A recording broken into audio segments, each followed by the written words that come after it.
Video can completely be a failure with the wrong installation situation, or it can be much better depending on what's installed.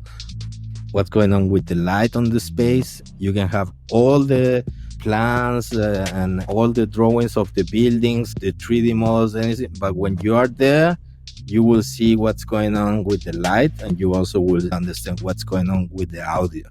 And no one can tell you that. That kind of things, you need to be there.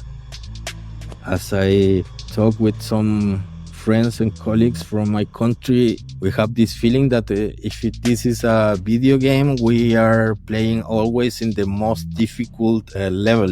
It's like doing a double career, and also learning the language, learning how things works here, understanding also the cultural differences in terms of what is interesting in art here, also how you are seeing coming from outside and what is expected that you show or you do. There's a very preconceived image of what Latin American artists be doing, for example, and I don't feel affiliated to that at all.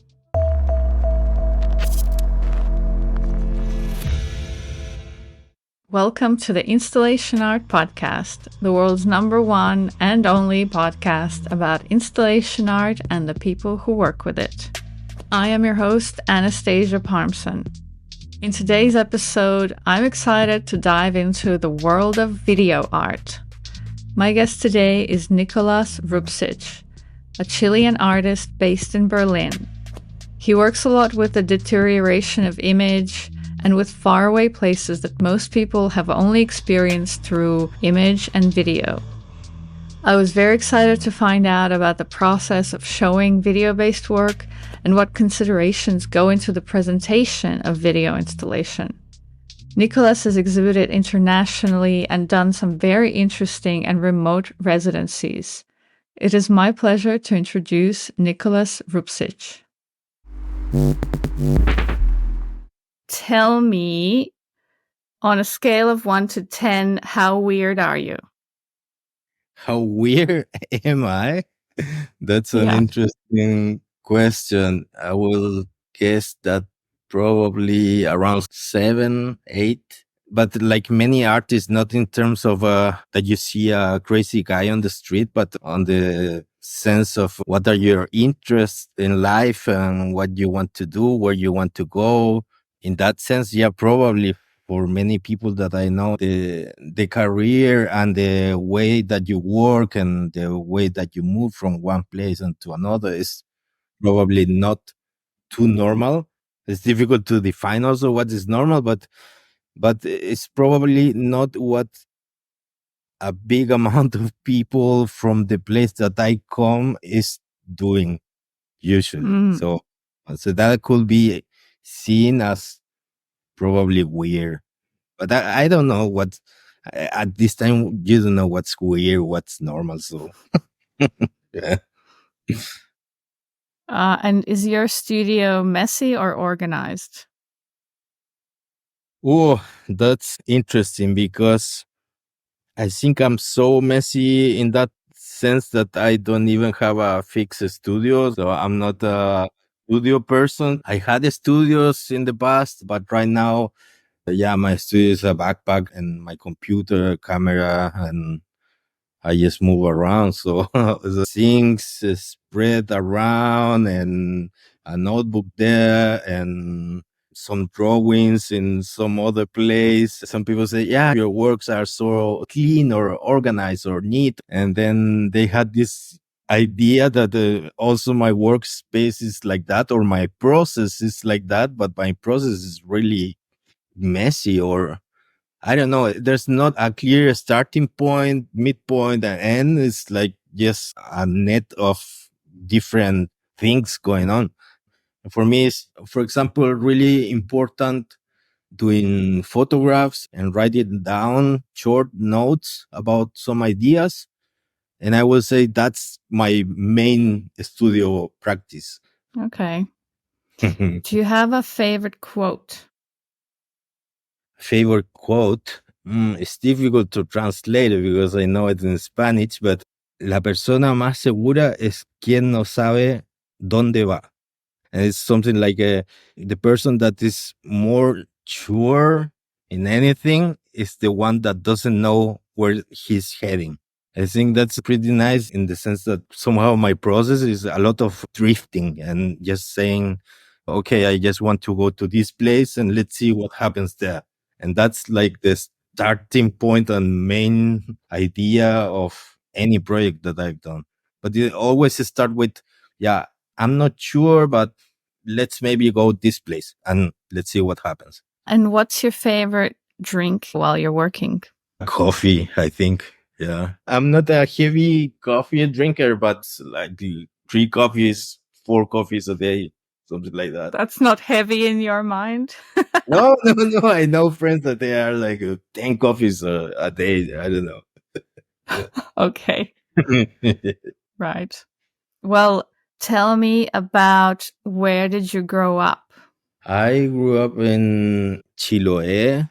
This is a big island in the south of Chile. The main city in this island it is called Castro, and it was incredibly strong natural environment that you were surrounded. And also, my father is a guy that is super into outdoors, and I remember growing up there. Every weekend going out to camp or fishing or different kind of outdoor things. And yeah, for sure, that was a big influence on what I do now. In what way? In the important role that nature plays on my work, but it's always a question of how we see nature through the different technologies that we have nowadays, or how we are going to see nature in a future, or all these kind of ideas start to mix. I think it was a big influence in terms of I grew up there, but then I moved again back to the capital city to Santiago, where you have a lot of contamination, pollution, smog, noise, and then you have this clash of these two places. And I think that contrast and impact between the visual element of these two big relevant places in my biography are really visible in different ways on the works that I do. And were you a creative kid? Do you remember what you wanted to be as a child? I remember for a while I had the idea of archaeology or something like that, but I think that it was kind of obvious that I was going to end up doing art because my family at the time also had really close friends that they were artists, and Mm. was always in contact with them, and we were on the table making drawings together, and it was just starting as a game, and then it became my my work now. What and where did you study? You went to study art. Is that correct? Yes, yes. I studied in Santiago, first in the Universidad Finisterra, then I did a master in the Universidad de Chile. And after that, I started to work, to do different things more related with video and film. At the end of my studies, I was already working with video, but that was a way to find a job and so on. After a few years, then I applied to a scholarship to come here to Germany to study in Germany. And then I did a master's degree in media art and in the University of Leipzig. And Mm-hmm. after that, I said, yeah, maybe it's not that bad. I'm going to stay for a while. And I'm still here. So, what made you decide to go to Germany actually? It was like a moment that I had two options. It was, okay, I'm going to continue here in Chile to do a more commercial oriented like work, doing maybe commercial photography, video, and so. And when I have my free time, I'm gonna do some art. That was one option. And was what I was doing. But it came the option of this scholarship. A friend of mine told me about it, and there was this other option to go fully in just doing art as main thing. Because yeah, in Chile or in many places in South America, it's kind of difficult to have a career on art. You don't have much options of funding or many places to show different kinds of art. Many people have done it, but it's not for everybody. And then it was, yeah, maybe this is one of the best options that I had at the moment. And I was really interested at the moment in German photography. A lot of photographers from the Dusseldorf school were influential for me at the moment. And yeah, somehow I managed to contact people from the Leipzig school, and that was it. So, was your family supportive of that? Were they okay with you going to Germany and being an artist? Yeah, I always had support from my family. Maybe at the beginning, when you decide, okay, I'm gonna be an artist, like the first moment, yeah, there were doubts and so on. But after doing the bachelor and then the master, and then you start to have some exhibitions and you start to show your work, and I guess they saw that I was really putting a lot of energy on it. And so when it came the option to come to Germany, it was sad, of course, for everybody to be apart, but they were really supportive, and they still Mhm. are. Yeah. You've done a lot of photography and video work. How Mhm. did that start morphing into also doing installations? I think it was an interest from the very beginning, the idea of how an image can alter or affect the space. And that was one of the first ideas of problems, how you can install an image in one specific space, and that the space can be transformed somehow or understood, so that you are okay, I'm in this space watching this image. So I think, yes, from the very beginning, I was pretty aware of how to install even small things. And and at the same time, I had some architect friends. I have very basic knowledge about architecture, but I know a few things, and I had the influence of seeing lots of works of friends. And also at the time, I did a lot of architecture photography, documenting buildings or houses from different architects. And I think that had a big influence at the beginning. And from there, I started to look and watch the work from also some German and other artists that work a lot with the installation. And yeah, one basis is the image, like the photography and video. But for me, it was always relevant, how do you experience the works and the pieces with your whole body, and the Mhm. whole experience that you have of entering to a sort of atmosphere. And then I started to understand also how to install the videos, because a lot of times, even really important curators, they just tell you, yeah, send me the file and we put it in some screen around there. And okay, maybe you can do that with some video works, of course, or some films. They are like for any kind of situation or terrain, let's call it. But there are many video works that I thought, or other artists also produced, that are produced or thought as also as an object or a kind of a sculpture on the space, and it needs really specific space conditions or light conditions or sound conditions. And video can completely be a failure with the wrong installation situation, or it can be much better also, depending on Mhm. its installed. So that started to be really relevant, how to present a video work, even if it's a short 2 minute thing, can be completely different. Yeah. That's what really interests me about your work, because you have worked with small screens, large screens, screens that are installed, projection, video mapping, or even like motion sensors. Can you tell me a bit more about how you figure out how you're going to present a specific video and what format? And can you tell me also a bit about your relationship to the screen itself Yeah. as a Mhm. support for the video? Yes. Yes.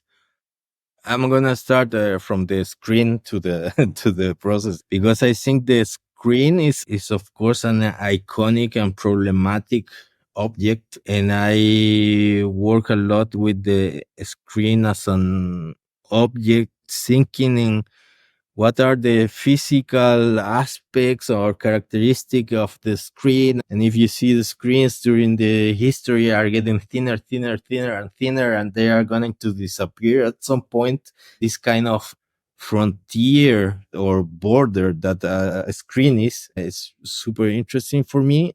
And of course it's some sort of portal between the spaces. So this relationship between what's going on in the screen, the space of the screen, and what you are seeing represented on the screen, and that in relation to the space where the screen is located, is a big starting problem for me. And how do you establish this kind of interface of what you are seeing through the screen and what is making these images on you, on your body, and the moment that you are presented to that? So for every specific project is also a very specific different process. I don't have like a way of working, like saying, okay, I'm gonna start from this and that. And what I usually do is to go to different places and then film different things that I think are just interesting, from aesthetic or compositional, or even the content self that give you this place. Then I do this kind of collection of material, and after that it comes usually a process of just watching a lot the material, and then not watching it for a while, then reviewing it again, and then you find things that you didn't see the first time, and so on. And somehow I start to get visualizations or ideas on how this could take an space. And from that, I do a lot of short notes that I write, and or take a picture there, and I think, oh, I'm on the street and I see how any random screen is installed or some advertisement of something, and then think, yeah, but why they install this like this here? And from that super basic things, I start to think, okay, maybe I want for this work that the screen is just crossing the space because I saw something that has to do with that, or but it's really, it depends on every each work. Sometimes it's like that, or sometimes I just get an image and I say, okay, if I go there, I have to film this from this angle because that will help for this image that I already have on my mind. But it's really open. And sometimes I film things and I leave it there in a hard drive for 2, 3 years. I don't do anything with that. And after, let's say, 4 years, I see the material again, and then I have a solution how to use it. Tell me about the relationship between the piece and the environment that you're gonna show it in. Does the space play a role on the final work? Yes, usually it does. I've done, of course, some video works that I think they are more like a capsule that you can locate in different places and adapt to different spaces.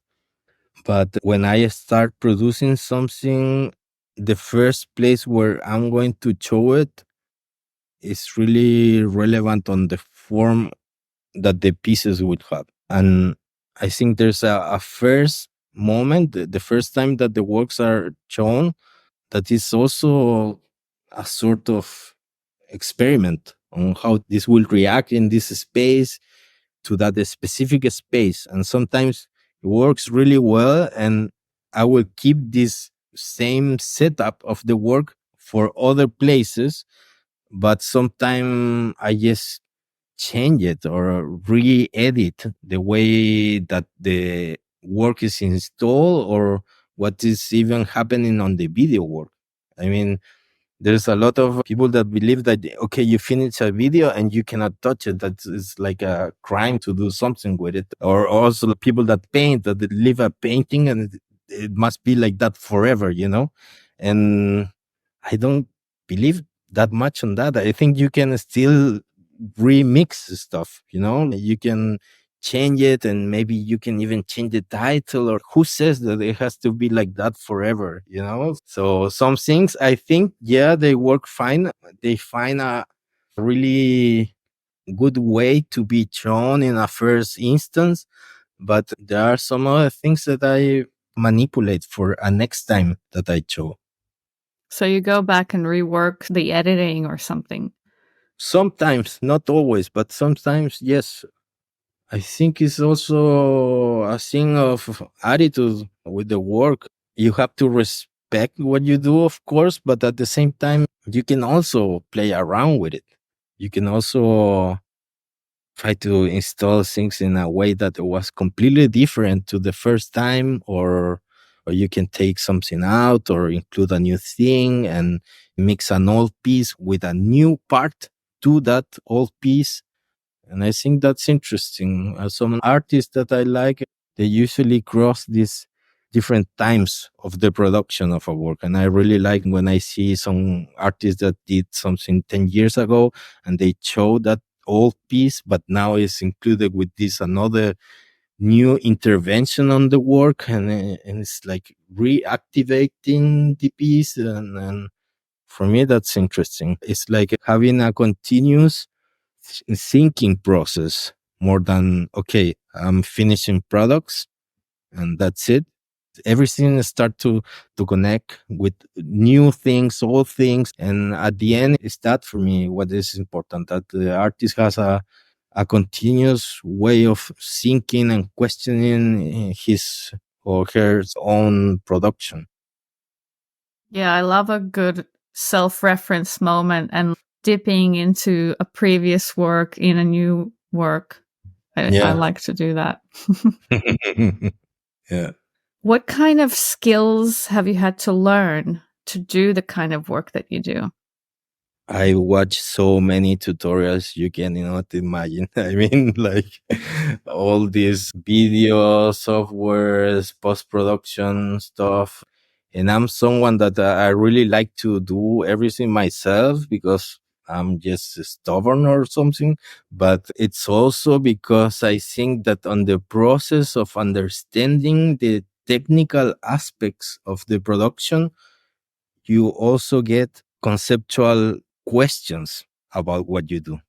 And for me to know all this technical aspect of the video production, for example, gives me a lot of relevant ideas that will probably become a work or a project. So if I'm doing something in some kind of 3D software and I see that you work with the textures in that way or the lighting in this way, and it's completely different to reality, but it's for recreating reality. And then you start seeing, why is this like that? And then you take this idea and you try to mix it with a real space, and this kind of mixing of what the digital tools can give you with what is your experience actually of reality, that hybrid process, I think that's a main thing for me.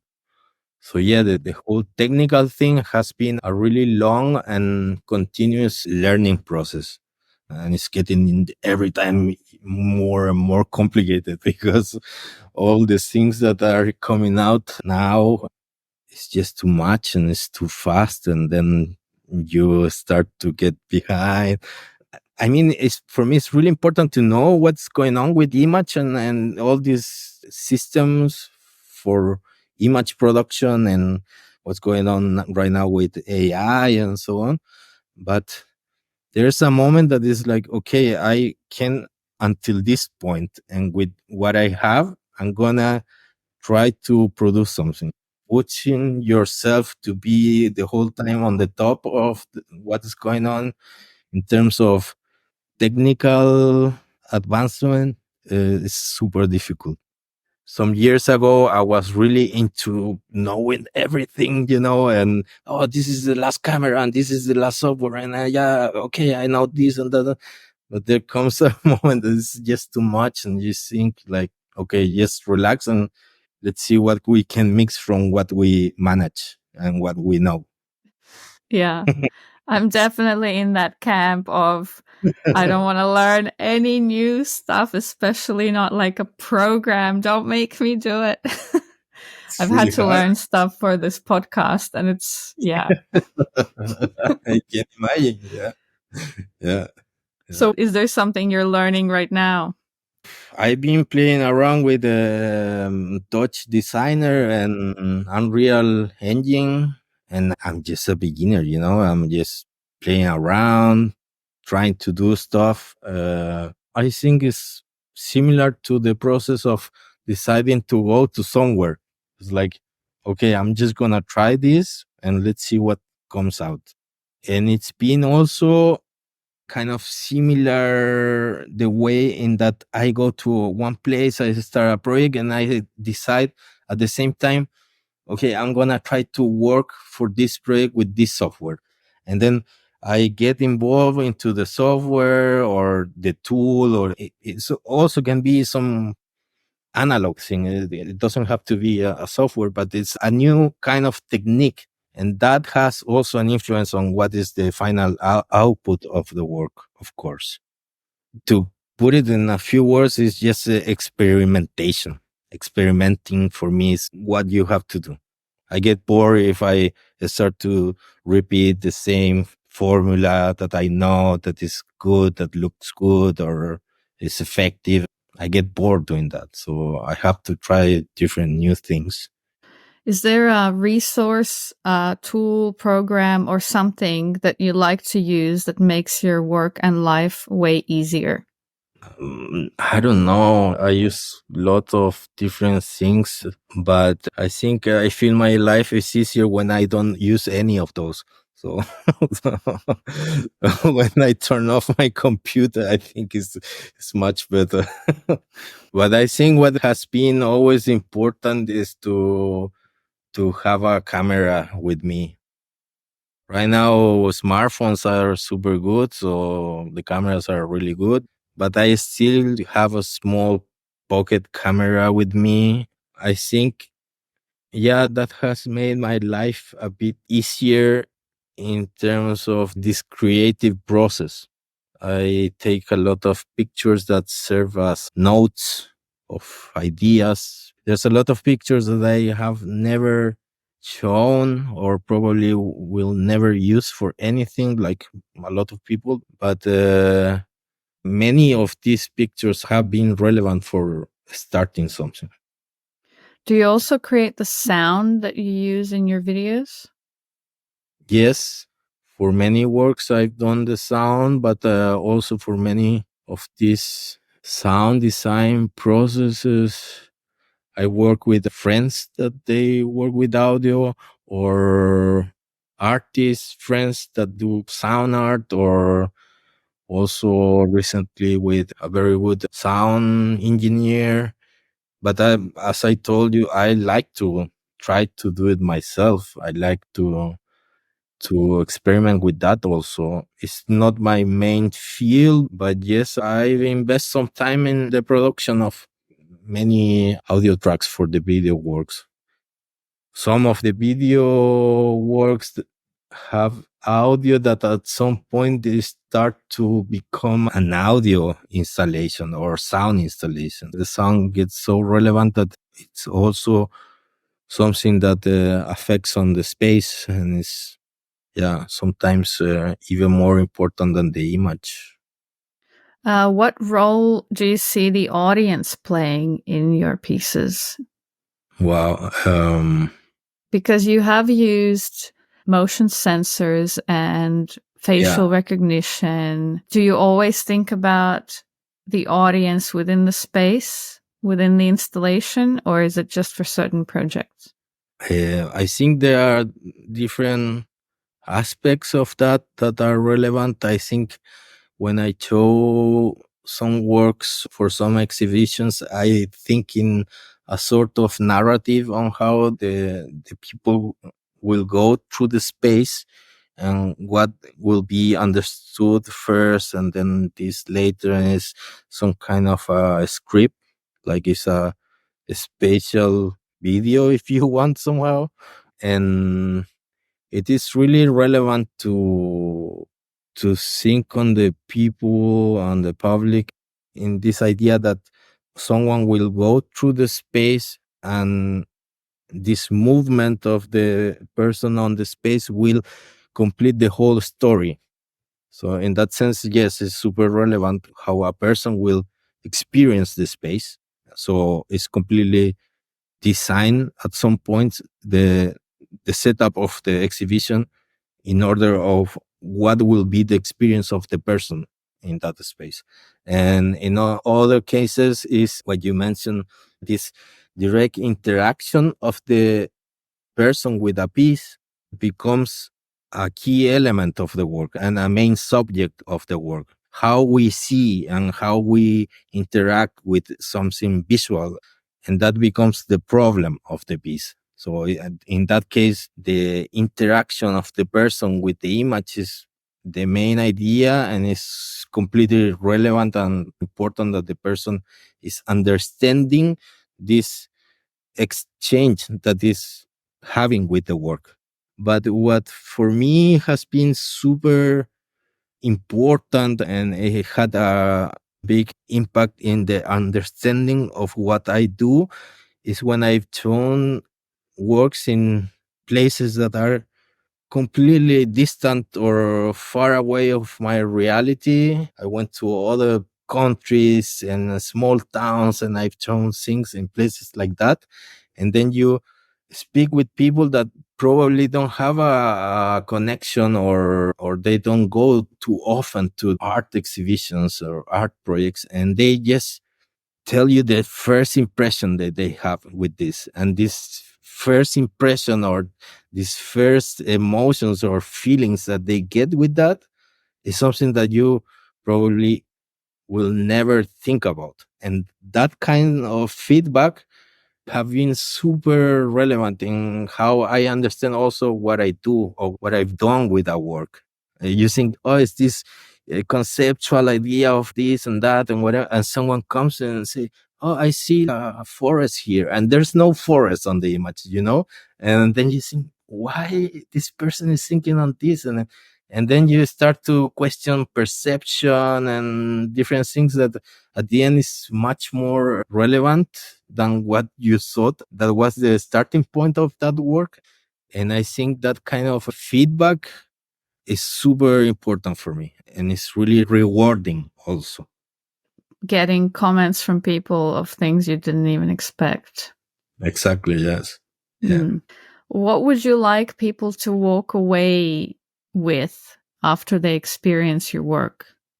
I like the idea of activating some kind of reflection process or questioning on the way we see, and how some things that we see through the media are presented in one way, but they can be in another way.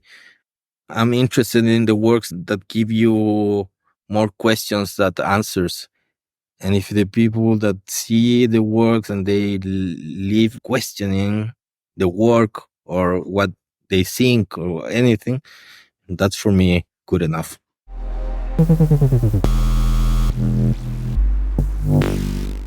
If you think back on your first opportunities to show your work and specifically make an installation, how did those opportunities in the beginning find you, or how did you find the opportunities?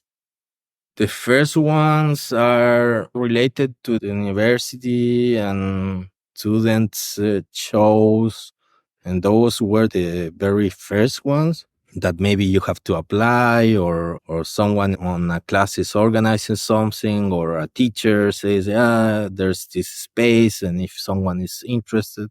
Yeah, some of those were the first exhibition experiences. But after that, it's a lot of just trying and talking with people. Hey, you know, a space where I can show this, or I have this idea.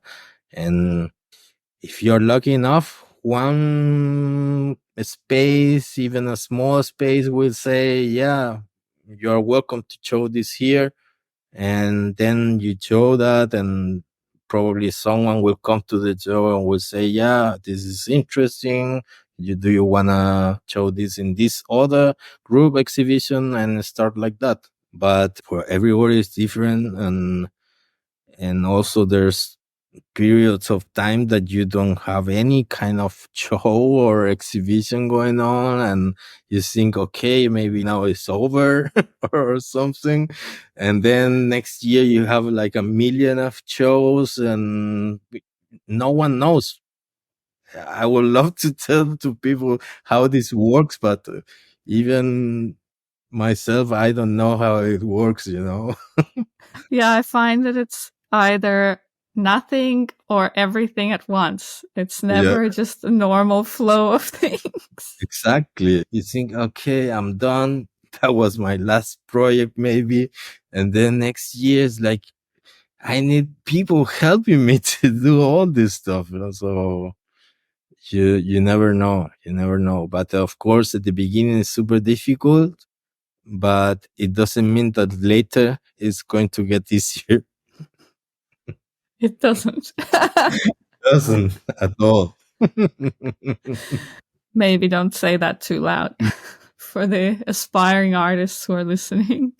Think it's important to be aware of that, that you have to learn to live with this feeling of something that is unstable, and to just be okay with that. And if you are getting too stressed with that, it's going to be much more difficult. So you have to know that maybe for the next months you are in a critical phase, but that's gonna go away, and something new will come up, and it's like that. So just continue producing, and even if you don't have a plan of a show or something, even then, I think it's the most important that you really have to think on what you are doing, and to find new ideas, and just continue producing.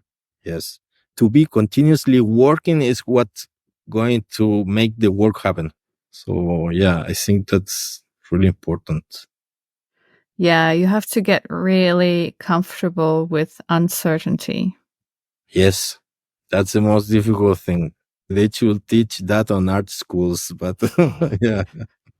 Yep. What would you say has been your biggest opportunity so far in terms of exhibition? I think luckily I had some good options to show my work in different countries. But I remember around 2010 or 11, that was the first time that I showed some works in France. And I was still living in Chile. And I got that invitation for an exhibition in Paris, that we were a group of different Chilean artists showing contemporary Chilean art in this exhibition. I was kind of young there, and it was an important show for me. It was the first time that I had to travel to other places to show my work, to have this experience of talking about your work with people from another city, another country, from different backgrounds. And I think, yes, that was one of the most relevant experiences in terms of, okay, now I started to work in another context, or for other kind of public.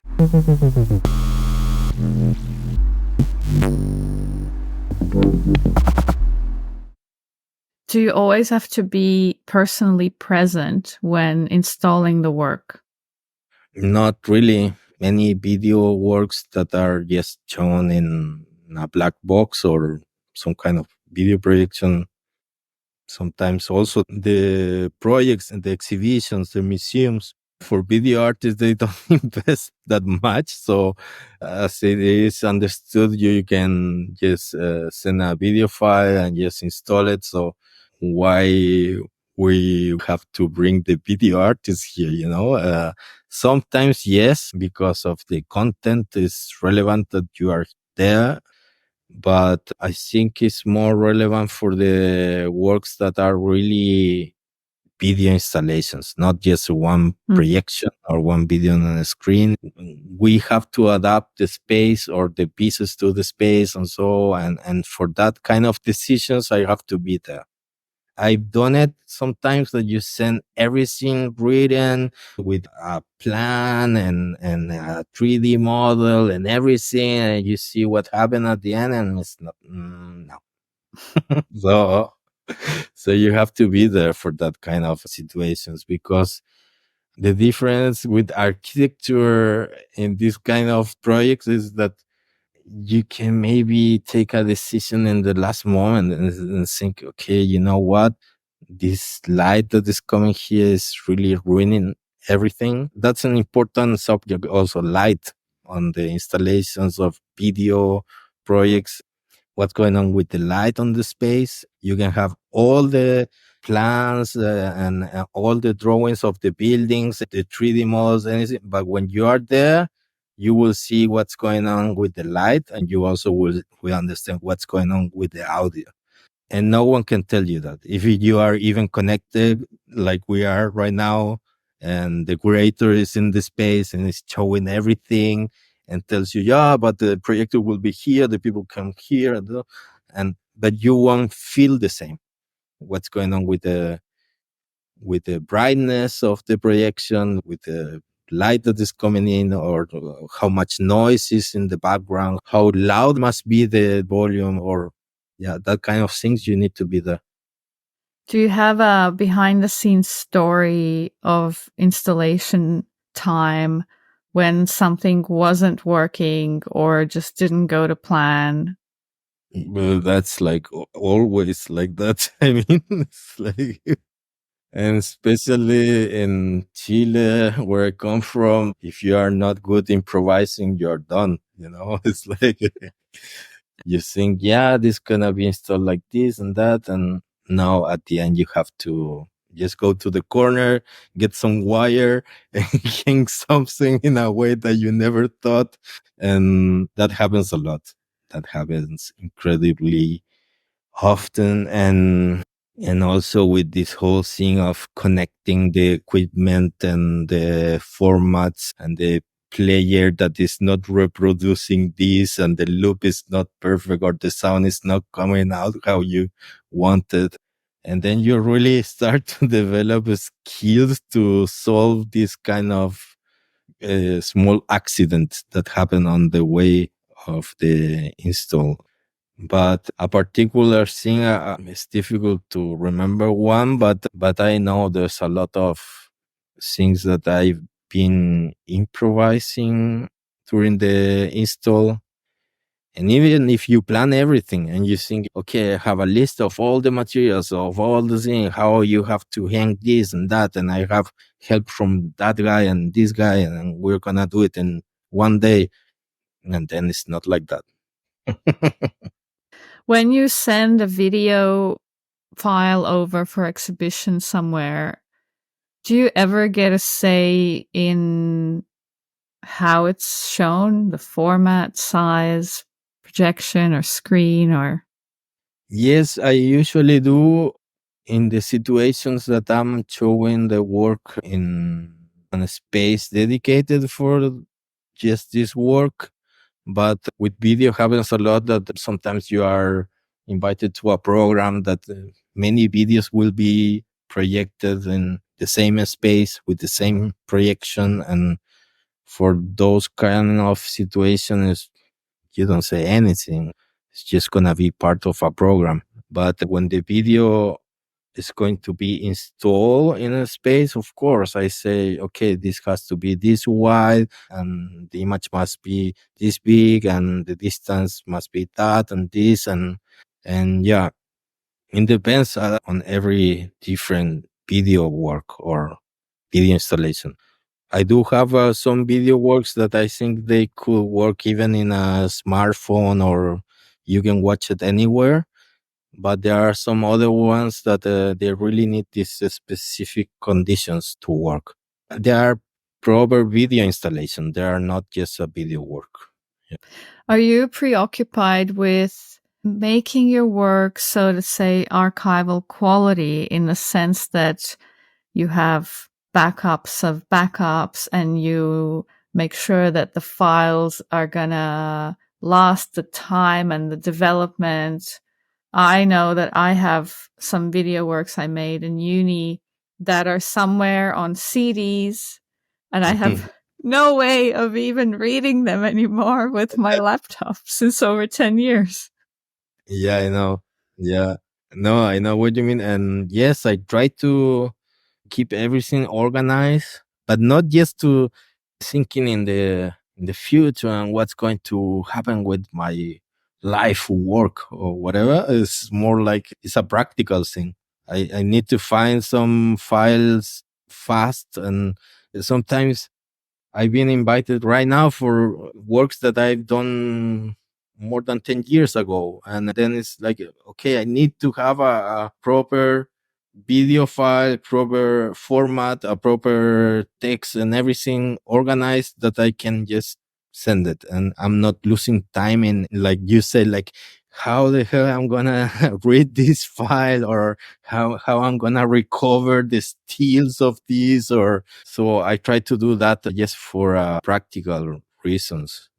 Can you tell me a bit about how you approach the commercial aspect of your work? Do you work with a gallery? Do you sell the videos? Do you sell the installations? It's not something that is happening the whole time, sadly, but it happened. And yes, in Chile, I work with a gallery since many years. In Chile, what you can do selling video works is not much. And then in the last years, yes, I've sold some video installations to different collections or museums. That's not something that happens too often. Then you have to learn also how do you deliver this whole thing. It's like always people ask me, when you have sold something, how do you send that? It's so tricky because it's a file that you can copy a million times and can really easy end up in any platform or whatever. So yeah, you have to be careful with how do you deliver your work, but at the same time I think that many of these installations, if they are not really installed in the way that they must be shown, you are not experiencing the whole piece. You are just seeing pieces of it.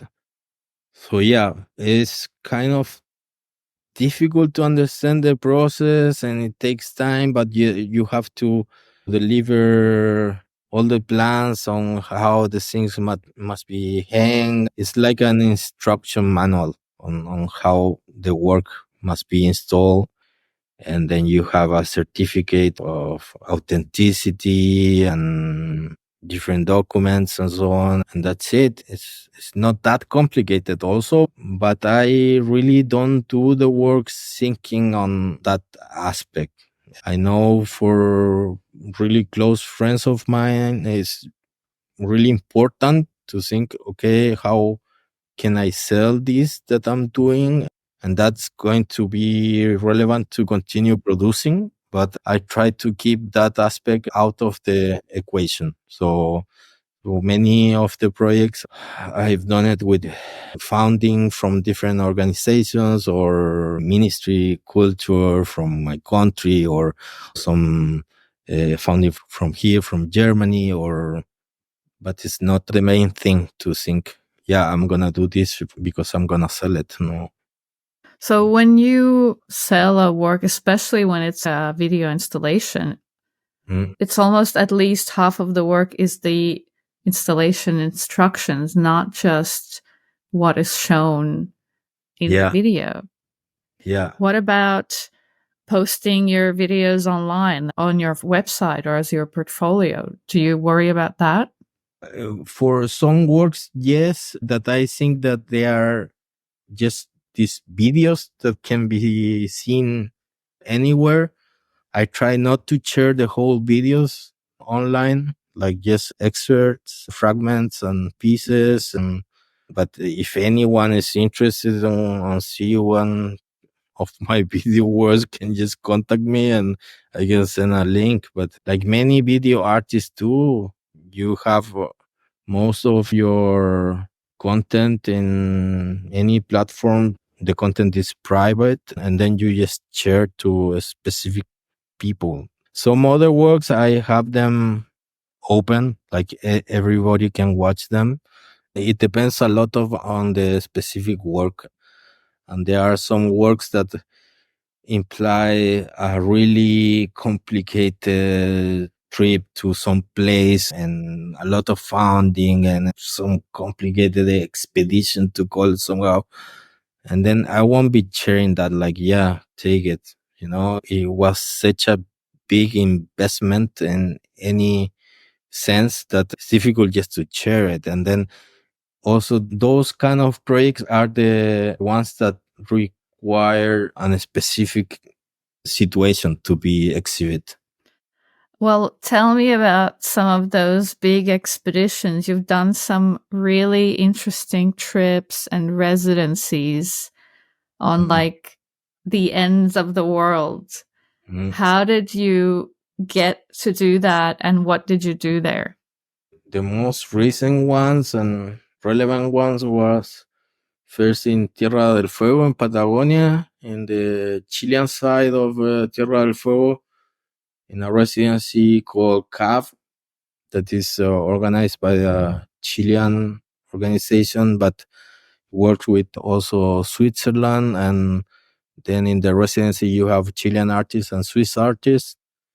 That was a really interesting experience. I mean, those kind of places are the places that call my attention at the most.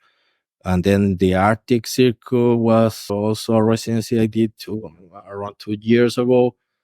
And I'm interested in this kind of frontiers or limits of where people live. And also these are places that we know mostly through images, and they are really linked to the image production somehow. And that's interesting for me. The places that you cannot access that easily, but I know a lot of the places through images, through satellite images or photography or scans. So it's natural places that are so far away, but you know a lot through data. So that's a main thing for me, a main idea that drives me to go to these places. And when I'm there, I'm just also trying to document what I'm seeing, what I'm experiencing at the moment. And after that, it comes this process of thinking, what can I do with this material? What will be relevant to do with what was that experience? Did you apply for both those residencies? Yes, yes, I applied What for was the both. one in the Arctic Circle? Do you want to share what it's called? Yeah, it's called like that, the Arctic Circle Residency.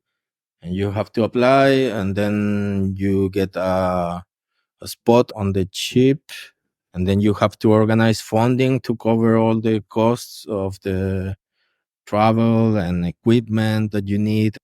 And yeah, for me it was really relevant, a really important experience. And also you meet a lot of interesting people on the trip that are working in things similar to you or have similar interests.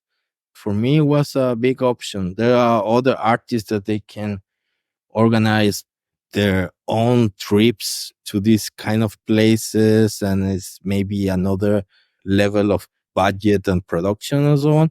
But for me, this was a big option, and I took advantage of anything that came. And I've been working with material that I documented in these places for the last years. And I also have done other trips to other places by my own. And I have hours and hours of footage that at some point will become a work, hopefully. But yeah, those are really interesting experiences. So, did you go into it just to film and document everything you experience and see without a specific outcome in mind? Yeah, I think so. But I have always some ideas around that are relevant to that specific place or the other. For example, when I was in Patagonia, I was thinking a lot on the idea of the foreigner, and to think that I'm also Chilean myself, but I'm going to a part of my country where I'm the foreigner. And also that was a region of the country that was colonized from people coming from Europe, a lot of Swiss people or German people.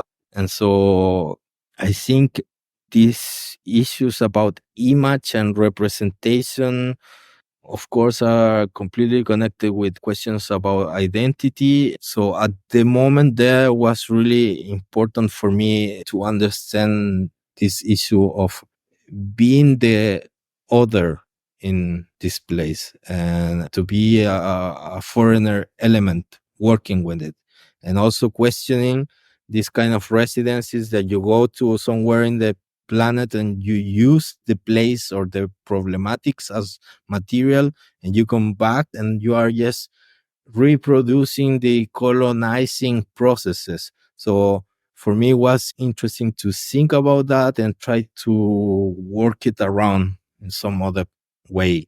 That was some of the main ideas in Patagonia.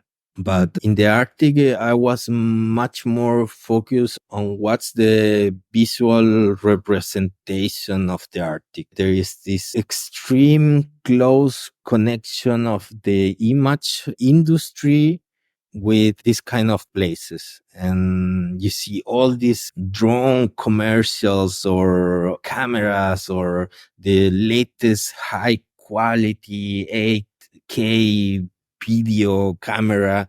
You see the previews of the technical device, and they always show this kind of extremely nature hostile and far nature, like the Arctic, for example. And it's interesting. It's an interesting problem that this kind of images are used to move an industry that has to do with image production. So it's kind of like this figure of the snake eating its own tail. I think there's some of that in this theme that I tried to work on the Arctic. So my idea was to produce this kind of archive of material that I could use in different ways, like in a super flexible way, also asking about the logic of doing an archive of footage of this place. So the Arctic project was more about how do we represent or produce image about this kind of regions. Yeah. Can you tell me about a challenge that you have had to face in your art career? Some difficulty you've come across? Uh, it's mostly difficulties. I mean, it would be more weird or something like that. Something that has been easy, but I think what was a really difficult process for me was, of course, arriving here to Germany and to find a way to continue producing my work and to see where can I show it. And it's a continuous process. It's not over, but at the beginning it was really difficult because as I talk with some friends and colleagues from my country, we have this feeling that if this is a video game, we are playing always in the most difficult level, or you can choose the level of difficulty on the game, like easy, medium, or hard, and we start on hard always. You have to understand a new culture, you have to learn a language, you have to do lot of things that for the people that is already in the context or circles where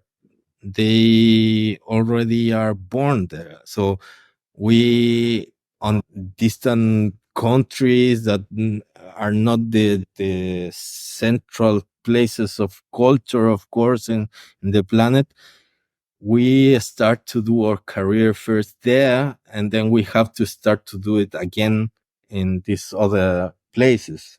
So it's like doing a double career somehow, and also learning the language, learning how things works here, understanding also the cultural differences in terms of what is interesting in arts here, also how you are seeing coming from outside and what is expected that you show or you do. There's a very preconceived image of what Latin American artists be doing, for example, and I don't feel affiliated to that at all. I'm not interested in exploiting my identity in the sake of find a place in European or American art. For me, it's not something that is interesting, but there are many artists that they do that. And of course, it's a fast way to build an image of yourself as an artist and to be recognized and to be absorbed by a art market, if you wish, that is really interested in these other cultures. Yeah, I hear you about feeling like you're starting way behind the starting line. Yeah, exactly. Yeah, that's the thing. That's something that it can be hard, but at the end, I also have very close German friends or Italians, and everybody is experiencing difficulties in one way or another. But for sure, you have to add some layers that are not making things any easier. As an artist, what's a hard truth you've had to learn in your career? I think it's related to what we just talked, that the things that get the most attention in the art community are usually related to a specific content or idea that can be really well packaged, like a product that you can sell in or be part of any advertisement campaign that is super direct and clear. Look at me, I do this and that's it, ready. And for me, it has been always more interesting this kind of more abstract way of thinking and this abstract way of delivering ideas, because I think when you are interpolating the public in a way that they have to think more or question more what they are looking at, the work will have a bigger impact, on my opinion, in long term. So what has been a bit harsh for me in some moments in developing my career is to realize that, yeah, there's a lot of this that is just too similar to the structures of capitalism, what is really having the spotlight on the art world. So I find some artists that they work alone in a small studio or so, sometimes much more interesting than these big productions that they are more like Hollywood film productions, but in the space of art. And that's something that sometimes is kind of disappointing. Yes. What would you say has been a particularly rewarding or transformative experience you've had as an artist? I think is when I managed to combine these trips to different places with the production of my work. And then it's a sort of hybrid of work, holiday, adventure, everything together in just one experience. And when these lines start to fade of the definition of what are you doing at the moment in any of these places, I think that's really rewarding because you are just experiencing something. And then from that can be an artwork or it was just a great experience or a great adventure or whatever. So that kind of situations, I had the chance to experience that kind of things just because of doing art projects. So, or yeah, when you go to these residencies in somewhere and at the end you are not sure what you are gonna do, what's going to be the output of that, but the whole experience is what is interesting. What advice would you give an emerging artist who is just getting into video and video installation? Of course, this thing of being updated with what are the technologies of the moment, not in terms of you have to use it, but to know what's going on, what is the language at the moment that you are working. But I think for anyone, what is important is to be aware that this adventure or career is really unstable and you really have to be prepared to deal with this uncertainty of what's gonna come. So I think it's not the best to think too far in the future. Like I want to be showing my work here or there or anything like that, but to be focused on your work in the moment and to just be open to the doors that will be open or the alternatives that will come on the way. I think I had somehow an idea of what I wanted to do, but sometimes I end up in places that I never thought in my life I will be standing here talking with these people. And if you are open to that and you experience that one time and then another, it's gonna create somehow a workflow on that. That's also really rewarding. So to not force too much the way in that you want to do something. That's important. Do you have a dream project that you haven't been able to realize yet? And if you could just have a magic wand and do whatever you want. I really want to go since for many, many years to Antarctica. And it's funny Mm. because that's much closer to my country than the Arctic Circle, but I went to the Arctic first. And so now I have to do the next one to go to Antarctic. That's on the list for sure. And I also am very interested in, it's not like projects, it's not like I want to do this work but I know places that I want to go, and from those places I'm sure something will come out. So that's one, and there's a lot of places in Middle East that I think are interesting, and some Arab countries and what's going on. For example, in Arabia Saudita, this big construction of this big city, the line.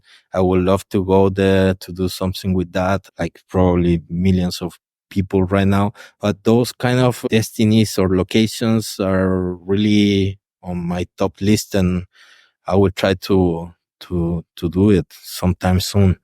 Yes. Yeah, Antarctica is definitely on my bucket list as well in a major way. I don't even care if I make art regarding it or not. I just want to go Yes. there. I'm a Yeah. major Antarctic nerd. Yeah. Are you working on anything right now?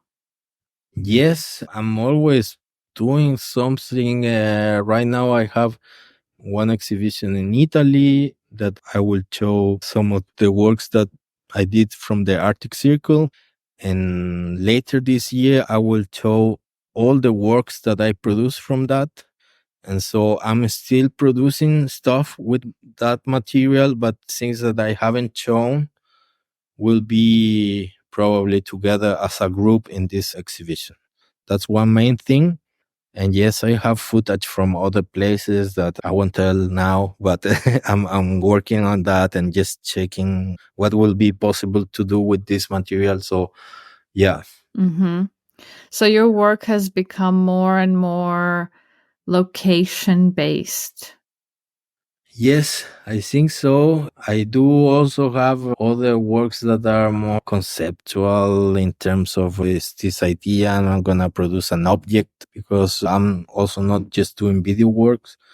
And I have, of course, also a list of ideas that I want to produce. But yes, the places are relevant, absolutely. But I'm trying to find a mix between the place and something hybrid that is not the place and the idea of that place. So that is not completely necessary to be in the place to work with it. For sure, I like the idea of going to the places, but for example, I've been thinking a lot of technical equipment used for the space exploration. So of course, you won't be going to space, but but I'm also really interested on that. These frontiers of the limits of what we can see, not just in our planet, but also related to the space exploration, and that's like the last frontier. So I'm really interested in learning about all the equipment that is produced to explore different planets and how the different machines and robots and so on work, and what are the measurements that they are doing, or what kind of images they produce, and that kind of things for me are in the same level as what I was talking about, the image technology and so on. Would you go to space if you had the chance? Yes, of course. Totally. Yes. Yes, immediately. Yeah. Are you able to share the details of the upcoming shows you have? Around the end of April, I have this exhibition in Brixen in Italy, and they organized an art festival that is called Water and Light Festival. And it's mostly works that have to do with light art and subjects related to water, environment, climate change, and so on. And there are works that are public interventions on the streets and so, but there are also works in galleries and museums. And I'm gonna show one of my works in a museum there. I'm also right now in a group show, also around that region, not that far. Funny is super close, and the Doris Guetta Gallery in Italy. I'm showing also another video work that I produced during the Arctic residency. Mm-hmm. And in June, I will have a screening here in Berlin in a video festival called Blam. And then later in October, I'm planning the exhibition here also in Berlin, a solo exhibition with different works from the Arctic project. I say, yeah, I'm gonna show everything, but it won't be everything. But I'm gonna take all the works and do a selection of the main things for that show, and Mm-hmm. that's for now. Yeah, that's it for Okay. now. Yeah. And if people are in Berlin, say listeners, where will they find more information about this, or where can they see your work online? Well, my website nicolasrupcich.com, and also my Instagram Rupcich, my last name. There you can find some information about what I'm doing. So yeah. Well, I'll have your website and your Instagram links in the show notes so people can go and check you out and follow you. Yeah, thank you. Well, thank you, Nicholas, for coming on the show. I think you're the first video artist on this podcast, so it's yay. Oh, nice. Yeah. Yeah. Thank you a lot for the invitation. Yeah.